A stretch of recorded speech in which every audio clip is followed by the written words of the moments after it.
You hear the name Cao Cao, and you think Northern warlord, military genius, the man who crushed Yuan Shao at Guandu in 200 AD and unified the entire north. By 208 AD, he controlled the Han Emperor, held the title of Chancellor, commanded the North China Plain.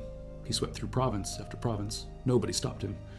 Until winter 208, when he brought his army south to the Yangtze River and ran into 50,000 men who should not have stood a chance. Zhou, Liu Bei, Sun Quan, an alliance that existed only because Cao Cao terrified them more than they hated each other. And on that river, everything Cao Cao built came apart in fire and smoke and bodies in the water. This is the Battle of Red Cliffs. Winter 208 to 209 AD, the moment China fractured into 3 kingdoms instead of 1 empire. If you value documented military history and primary source analysis like this, subscribe. It's the best way to support our work. Also comment from which city you're hearing this from. Also, this script is researched and factual, using sources from Chen Shou's records of the 3 kingdoms, completed between 280 and 297 AD during the Western Jin dynasty. Chen Shou was a historian who lived through the final years of Shu Han, served under the Jin government, had direct access to Wei and Wu records, and compiled his work from memory for the Shu portion, because that kingdom lacked an official history bureau. His 65-volume work, divided into the Book of Wei with 30 volumes, Book of Shu with 15, and Book of Wu with 20, remains the primary authoritative historical source for this period, later expanded by Pei Songji in 429 AD with extensive annotations that doubled the original length. We're also drawing from archaeological studies published in 2006, examining the Red Cliff battlefield geography across a 150-kilometer zone. Now back to the information. Emperor Ling ruled from 168 to 189. Weak emperor, court factions, eunuchs with too much power, regional governors armed to fight nomadic invasions from the Xianbei and Xiongnu, but now stronger than the throne itself. 184 AD. Zhang Jue launched the Yellow Turban Rebellion, Taoist healer turned revolutionary. He told the peasants the Han had lost the mandate of heaven, that celestial contract dating back to the Zhou dynasty from 1046 to 256 BC that legitimized rule through proper care for the people. The rebellion spread like fire. Emperor Ling sent generals Huang Fusong, Lu Ji, Zhu to crush the uprising, but every time they smashed one group, another appeared. Court official Liu Yan suggested releasing provincial officials from imperial control, let them handle their territories independently. The emperor agreed. He just created a nation of warlords. Warlords across China formed coalitions, fought each other, carved territories. Cao Cao emerged from this chaos, born 155 AD, brilliant tactician, ruthless politician. He hosted Emperor Xian in his capital at Yi by 208, which gave him legitimacy and control. 200 AD, he destroyed his main rival Yuan Shao at the Battle of Guandu, reunified northern China, controlled the entire North China Plain. 207 winter, he defeated the Wu Huan at the Battle of White Wolf Mountain, secured his northern frontier. Returned to Ye in 208, appointed himself chancellor on his own recommendation. Total control of imperial government. The north belonged to Cao Cao. The prize was Jing province, centered on the port city of Jiangling. Control Jiangling, control southern trade and military supply lines. The governor Liu Bei had just died. His younger son Liu Kong took over, immediately surrendered to Cao Cao's approaching army without a fight. Just handed over Jing province. Cao Cao claimed he commanded 800,000 men in a letter to Sun Quan trying to intimidate the southern warlord into submission. 800,000. Chen Shou's records and Zhou Yu's analysis both call this wild exaggeration. Modern scholars and Cao Cao's own contemporaries estimated closer to 220,000 to 250,000 men, which was still massive for 3rd century warfare. Even the conservative number included newly conscripted troops from Jing province, forced laborers, non-combatants. The actual combat effective force was smaller, but 200,000 soldiers marching south still represented overwhelming numerical superiority. Scattered his forces. Liu Bei barely escaped east to Shaku, present-day Hankou at the confluence of the Yangtze and Han rivers. That's where he met Lu Su, an envoy from Sun Quan who ruled the Wu territories southeast of the Yangtze. Liu Bei sent his chief advisor Zhuge Liang down the Yangtze to negotiate alliance with Sun Quan at his headquarters in Chaizong.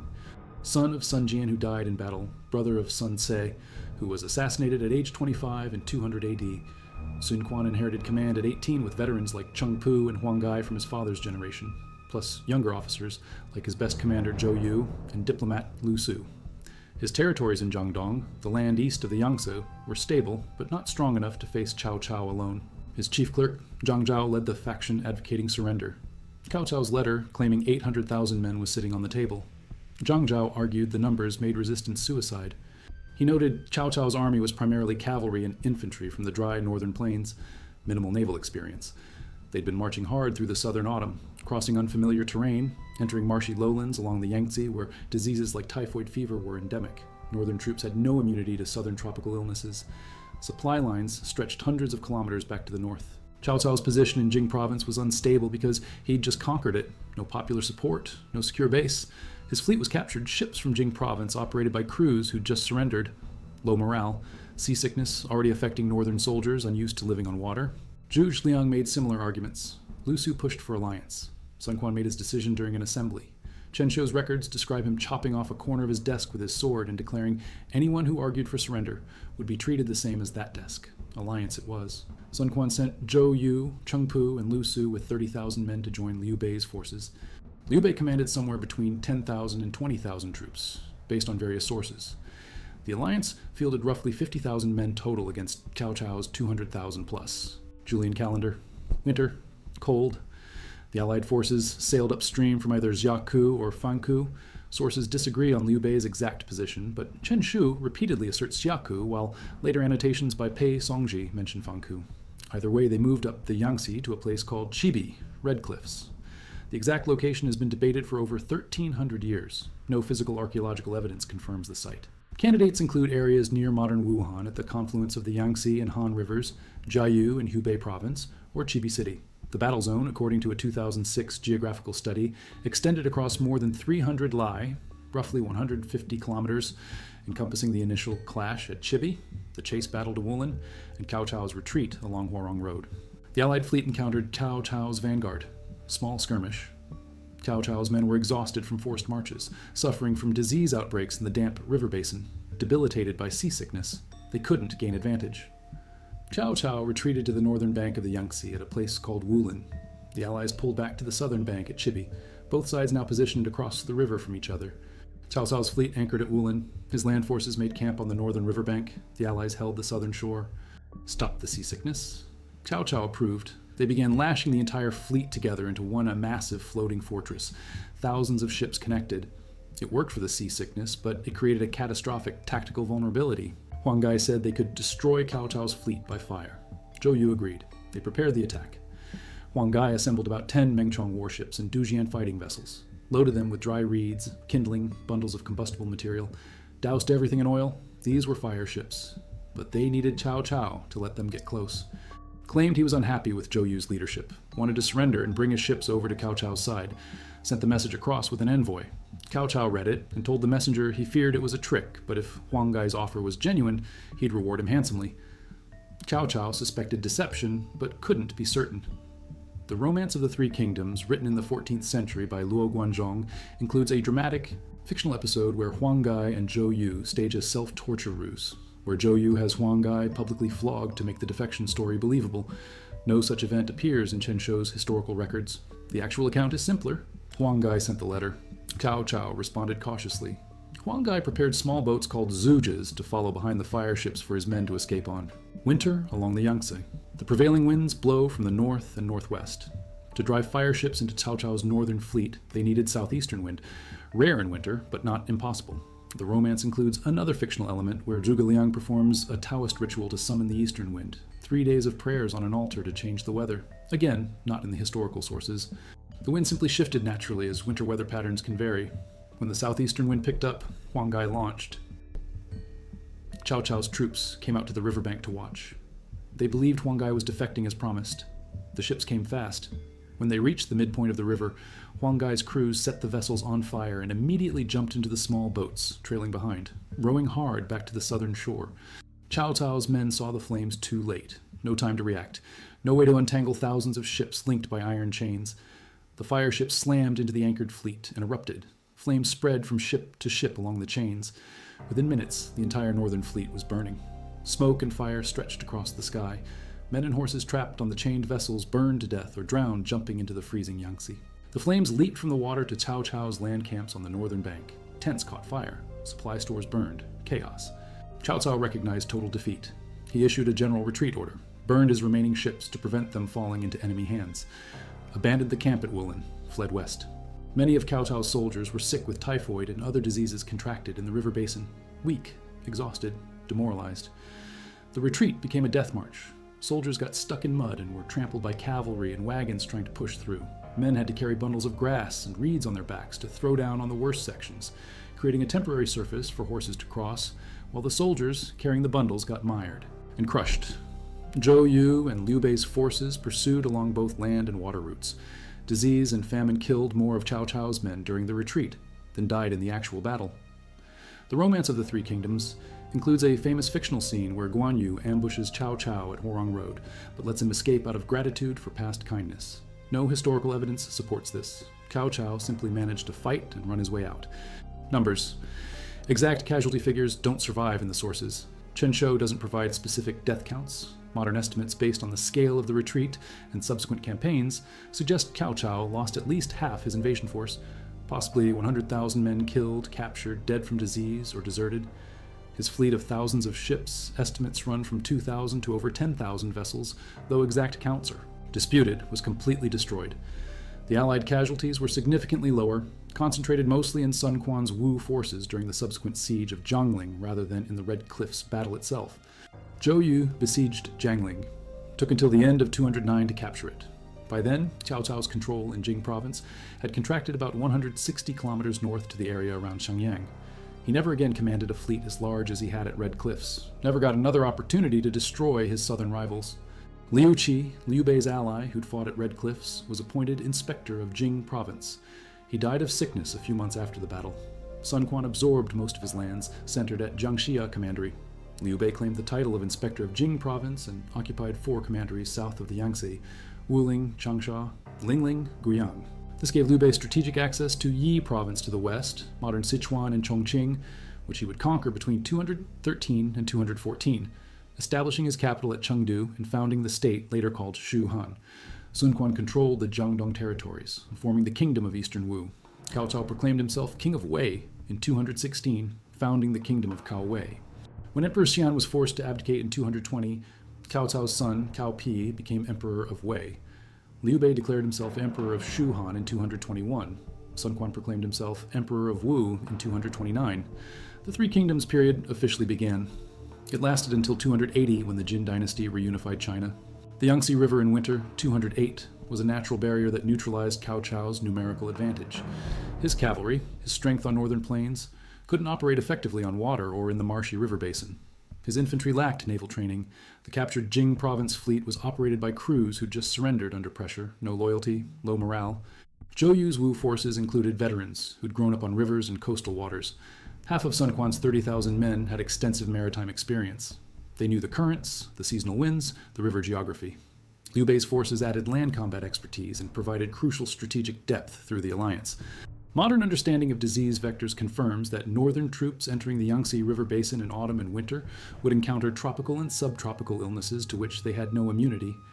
Endemic diseases in southern China that local populations had developed resistance to over generations hit Cao Cao's army hard. The cramped conditions on ships with poor sanitation accelerated disease spread. By the time of the battle, significant portions of Cao Cao's force were already sick or weakened. The fire attack wasn't innovative warfare. Fire ships had been used before in Chinese naval battles, but the timing and execution were perfect. The ruse letter from Huang Gai lowered Cao Cao's guard just enough. The southeastern wind provided the necessary force to drive unmanned vessels across, fast enough that Cao Cao's men couldn't react. The psychological shock of watching their entire fleet erupt in flames while chained together with no escape route broke the northern army's cohesion. And Zhuge Liang realized Cao Cao was bluffing and overextending.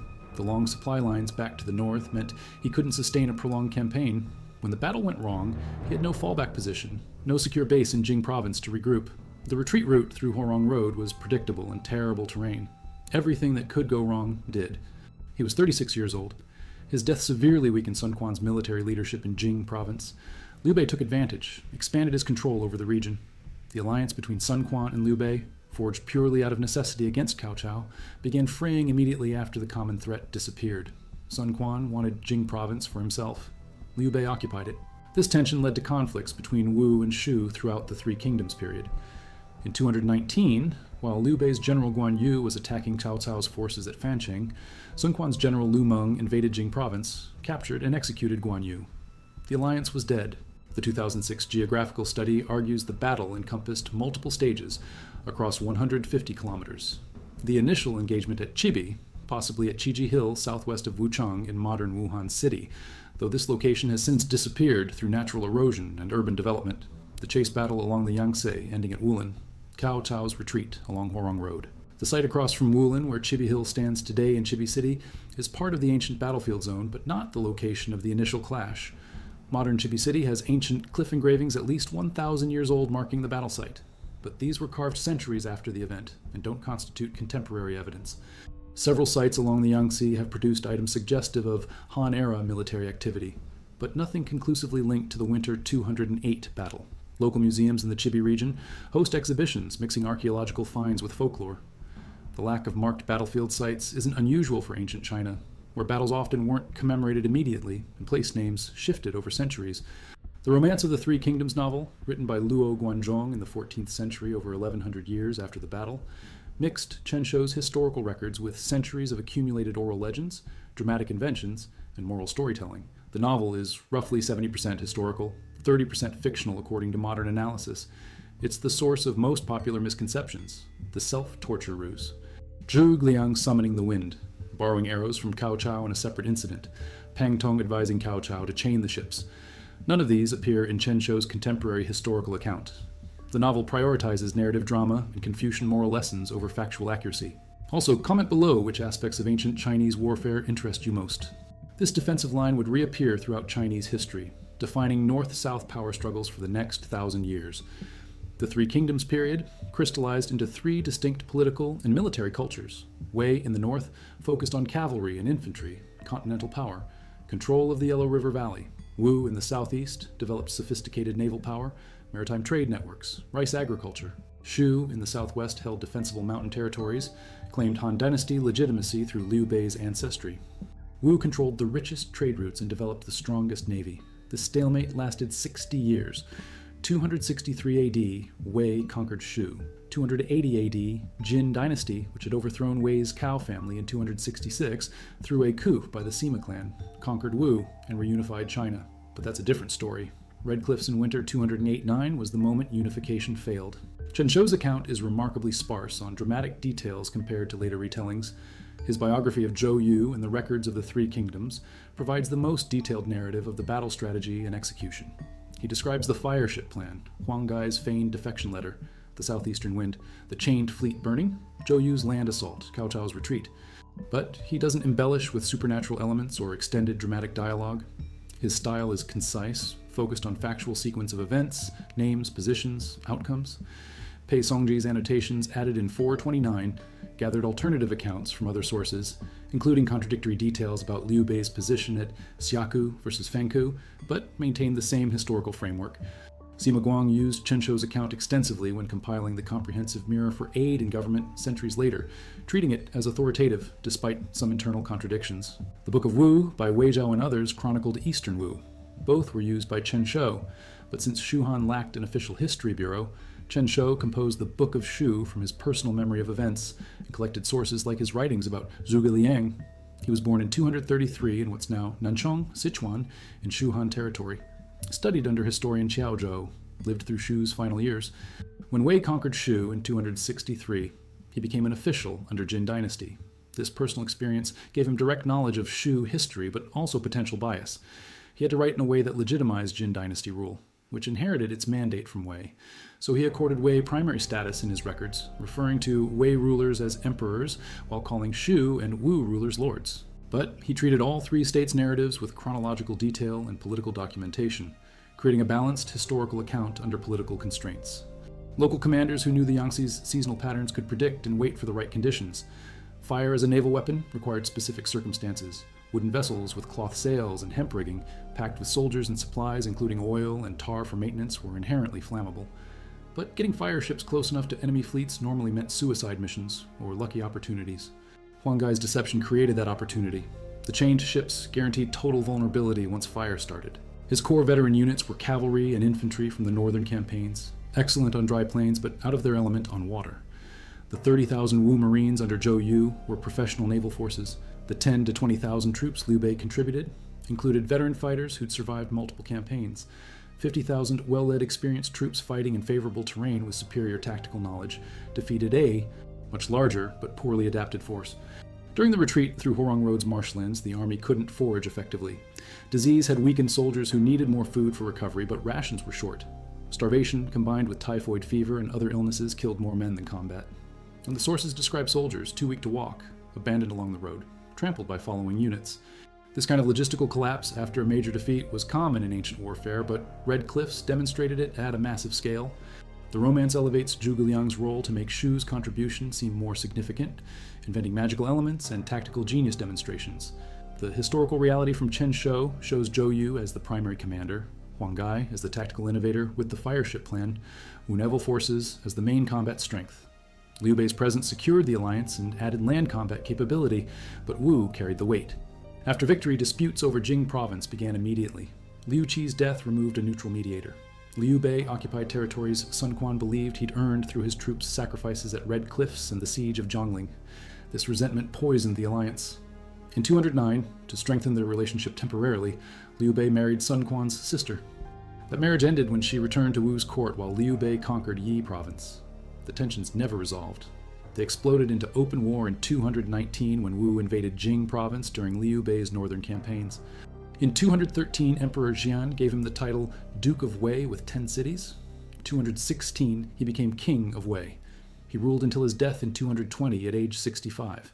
His son Cao Pi forced Emperor Xian to abdicate and became Emperor of Wei, founding the Wei dynasty. So Red Cliffs ended Cao Cao's unification attempt, but didn't end his career or his family's rise to imperial power. It just meant unification through conquest was no longer possible. The South had proven defensible. Sophisticated military leadership. He continued commanding Wu forces after Red Cliffs, besieging and capturing Zhongling, despite stubborn defense by Cao Ren. His death in 210 at age 36 was a major loss for Sun Quan. Later commanders like Lu Meng and Lu Xun were capable, but Zhou Yu's combination of strategic vision and tactical execution was rare. The romance portrays him as brilliant but petty and jealous of Zhuge Liang, constantly trying to kill his supposed rival. This characterization is fictional, designed to elevate Shu figures at Wu's expense.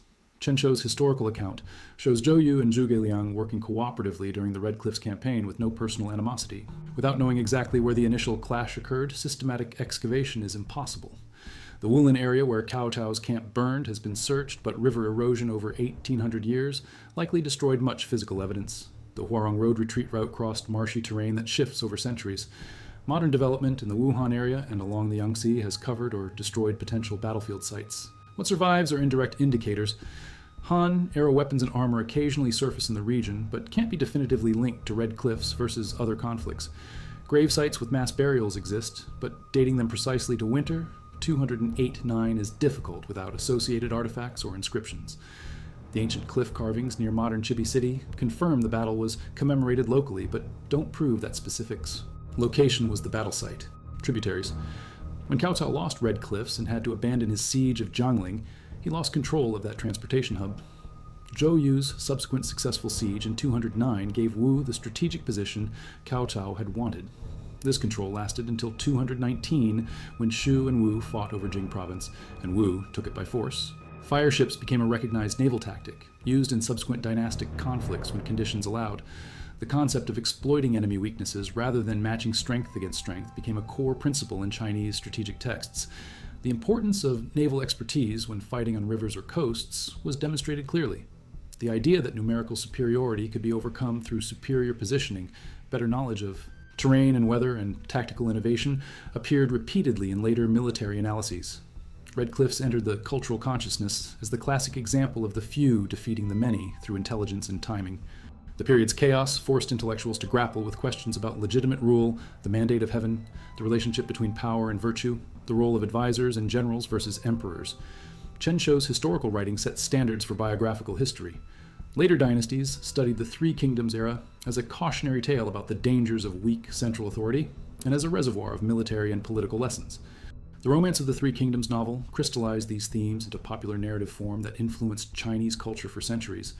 Modern films, television series, video games, and strategic business writings still reference Three Kingdoms characters and battles as archetypal examples. October 27, 208 to February 21, 209. Julian calendar, Cao Cao's claimed force of 800,000, Zhou Yu's estimate of 220,000 actual northern troops. Modern scholarly consensus, around 200,000 to 250,000, including non-combatants. Sun Quan's contribution of 30,000 Wu forces. Liu Bei's 10,000 to 20,000 troops. Allied total around 50,000. Huang Gai's fireship squadron of about 10 vessels. The retreat distance through Huarong Road's marshlands of over 160 kilometers. The battlefield zone extending 150 kilometers, from initial clash through chase to retreat. Cao Cao's contracted control in Jing province of about 160 kilometers north after the defeat. Zhou Yu's death in 210 at age 36. The Three Kingdoms period lasting from about 220 to 280, 60 years of division. Every proposed location for the battle site has red-colored geological formations. Modern Chibi City in Hubei province has prominent red sandstone cliffs. The disappeared Qiji Hill near Wuchang also reportedly had reddish stone. The symbolic resonance of red cliffs, fire, blood, battle, death ensured the name persisted, even as the exact location was forgotten. His records of the Three Kingdoms survived as the authoritative source. Pei Songji's 429 annotations became the standard edition, doubling the text length with additional sources and commentary. Later, historians like Sima Guang in the 11th century relied heavily on Chen Shou's account. The 24 Histories canon that documented Chinese dynastic history included Chen Shou's work as one of the earliest and most respected entries. Modern historians still use it as the primary source while cross-checking against archaeological evidence when available, and noting where later legendary accretions obscure historical facts. Modern films like John Woo's 2008 Red Cliff add romantic subplots and extend battle scenes for cinematic effect. Video games create playable characters with special abilities. Each version serves different purposes: entertainment, moral instruction, political allegory, historical education.